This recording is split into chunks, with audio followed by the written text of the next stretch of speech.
नमस्कार विद्यार्थी मित्रांनो. तर आज आपण बघू वर्ग 8वीचा द्वितीय सत्र परीक्षा समाजशास्त्राचा पेपर तुम्हाला कशा प्रकारे येतो. लक्षात ठेवा, हा पेपर राहतो 50 मार्काचा आणि वेळ राहतो 2 तास. यामध्ये पहिला प्रश्न येतो इतिहास या विषयावर. इतिहासवर पहिला प्रश्न बघा काय. कंसात दिलेल्या पर्यायातून योग्य पर्यायाची निवड करून विधाने पुन्हा लिहा. तर तुम्हाला कंसामध्ये शब्द दिले आहे, यातील नाही का योग्य पर्याय निवडायचा आहे. तर बघू पहिला बघा. सेवा सदन ही महिलांसाठीची संस्था रिकामी जागा यांनी स्थापन केली. कोणी स्थापन केली? रमाबाई रानडे यांनी स्थापन केली. दुसरी बघा काय म्हणते. इंग्लंडमध्ये झालेल्या दुसऱ्या गोलमेज परिषदेला दलितांचे प्रतिनिधी म्हणून रिकाम जागा उपस्थित राहिले होते. कोण उपस्थित राहिले होते? डॉक्टर बाबासाहेब आंबेडकर हे उपस्थित राहिले होते. समोरचा प्रश्न बघा तिसरा. जर्मनीतील स्टुटगार्ट येथे भरलेल्या जागतिक समाजवादी परिषदेत रिकाम जागा यांनी भारताच्या स्वातंत्र्याचा प्रश्न उपस्थित केला. कोणी केला होता? यस, उत्तर आहे मादाम कामा. समोरचा समोरचा प्रश्न. एका शब्दात उत्तरे लिहा. हा राहील 3 मार्काचा. पहिला काय म्हणते. स्वातंत्र्यवीर सावरकरांना जन्मठेपेच्या काळात ठेवलेले ठिकाण, म्हणजे सावरकरांना जन्मठेपेच्या काळात कुठे ठेवले होते? तर कुठं ठेवलं होतं? अंदमान इथे. त्यानंतर आझाद हिंद सेनेची स्थापना करणारे कोण होते? रासबिहारी बोस हे होते. यानंतर तिसरा. 1956 साली पुण्याच्या टिळक स्मारक मंदिरात स्थापन झालेली समिती कोणती होती? संयुक्त महाराष्ट्र समिती. यानंतरचा प्रश्न बघू बघा. तिसरा कोणता आहे? एका वाक्यात उत्तरे लिहा. हा आहे 4 मार्काचा. पहिला काय म्हणते? एका वाक्यात उत्तर लिहायचं. काय महात्मा गांधीची हत्या कोणी व केव्हा केली? तर उत्तर आहे 30 जानेवारी 1930 रोजी नथुराम गोडसे. कोणी केली? नथुराम गोडसे यांनी गांधीजींच्या हत्या केली, म्हणजे गांधीजीची हत्या केली. समोरचा प्रश्न बघा काय म्हणते. मिठाचा सत्याग्रह करण्यामागे गांधीजीचा कोणता व्यापक हेतू होता? म्हणजेच कारण लिहायचं आहे आपल्याला की मिठाचा सत्याग्रह का केला, काय त्याच्या मागे हेतू होता ते आपण बघू. काय म्हणते आन्सर बघा. उत्तर. ब्रिटिश सरकारचे अन्यायकारक व जुलमी कायदे शांततेच्या व सत्याग्रहाच्या मार्गाने मोडणे हा मिठाचा सत्याग्रह करण्यामागे गांधीजीचा हेतू होता. समोरचा प्रश्न बघू आता तिसरा. इथे लिहिलेला आहे काय म्हणते. मुंबईतील कामगार मैदानावर झालेल्या सभेत शंकरराव देव यांनी जनतेला कोणते आवाहन केले?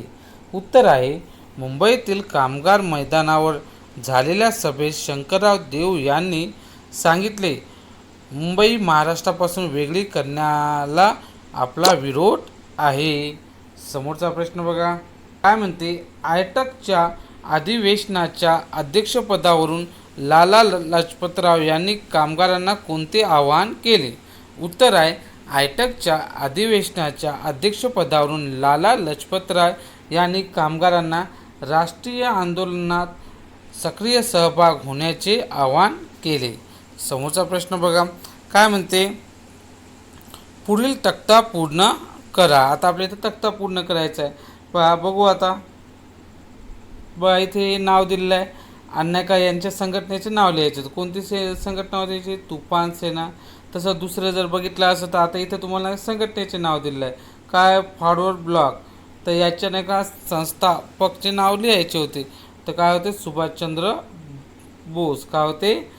सुभाषचंद्र बोस. समोरचा प्रश्न काय म्हणते. संकल्पना चित्र पूर्ण करा. फ्रेंचांच्या आधिपत्याखाली भारताचे प्रदेश, म्हणजे फ्रेंच जे होते त्यांच्या आधिपत्याखाली, त्याच्या हाताखाली कोणते भारताचे प्रदेश होते? पहिलं होतं चंद्रनगर, नंतर होतं माहे, त्यानंतर यानम, त्यानंतर पॉंडिचेरी आणि लास्टला होतं कारिकल. हे नाही का फ्रेंच लोकांच्या आधिपत्याखाली होते. समोरचा प्रश्न बघा. ब प्रश्न. थोडक्यात उत्तरे लिहा. काय म्हणते, चंद्रसिंग ठाकूर यांना लष्करी न्यायालयाने जबर शिक्षा केली. याचं कारण लिहायचं आहे आपल्याला. तर उत्तर बघा, खान अब्दुल गफार खान यांच्या खुदा ई खिदमतगार या संघटने पेशावर येथे 13 एप्रिल 1930 रोजी सत्याग्रह सुरू केला. सत्याग्रहींनी सुमारे आठवडाभर पेशावरवर ताबा ठेवला. गढवाल फलटणीचा अधिकारी चंद्रसिंग ठाकूर त्याने सत्याग्रहीवर गोळीबार करण्यास नकार दिला. त्यामुळे न्यायालयाने ठाकूर यांवर काय केलं, जबर शिक्षा केली. समोरचा बघा प्रश्न काय म्हणते, पूर्व खानदेशात साने गुरुजींनी केलेले कार्य लिहा. मग उत्तर बघा, 1938 साली पूर्व खानदेशात साने गुरुजींनी काय अतिवृष्टी होऊन पिके बुडाली, हलाखीची परिस्थिती झालेल्या शेतकऱ्यांचा शेतसारा माफ करून घेण्यासाठी साने गुरुजींनी शेतकऱ्यांना संघटित केले. जागोजागी सभा मिरवणुका होऊन कचेरीवर मोठ्या संख्येने मोर्चे काढले. धुळे, अमळनेर येथे गिरणी कामगाराचे संघटन करून किसान कामगाराची एकजूट घडवून आणली. समोरचा प्रश्न बघू आता. हा झाला आतापर्यंतचा इतिहासचा. आता बघू आपण नागरिकशास्त्र कसे प्रश्न येतात. तर पहा, प्रश्न तिसरा अ, योग्य पर्याय निवडा.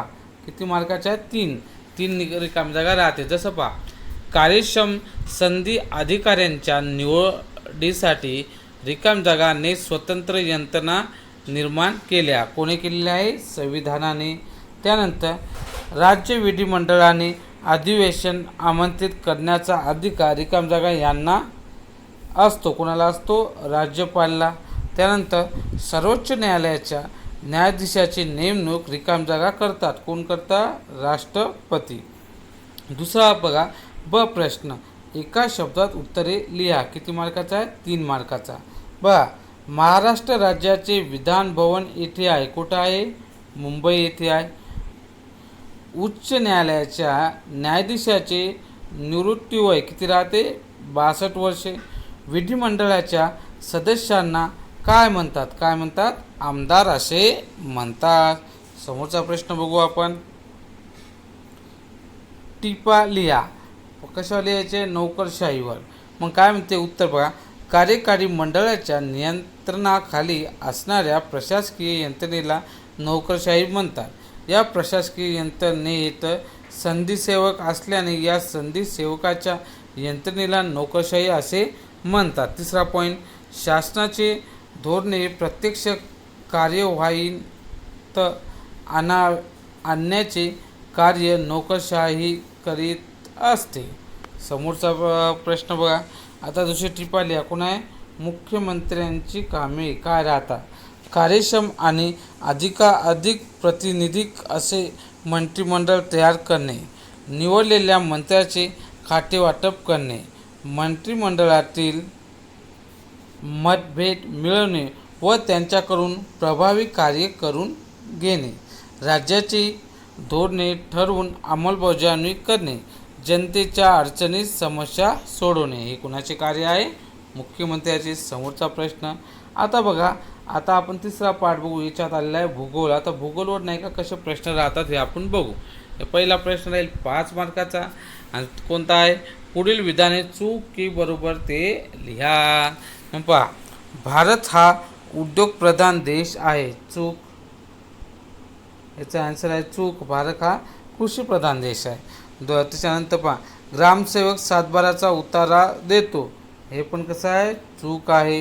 त्यानंतर तिसरा, या प्रदेशातून लोकसंख्येचे स्थलांतर होते त्या प्रदेशातील मनुष्यबळावर विपरीत परिणाम होतो. हे कसं आहे, बरोबर आहे.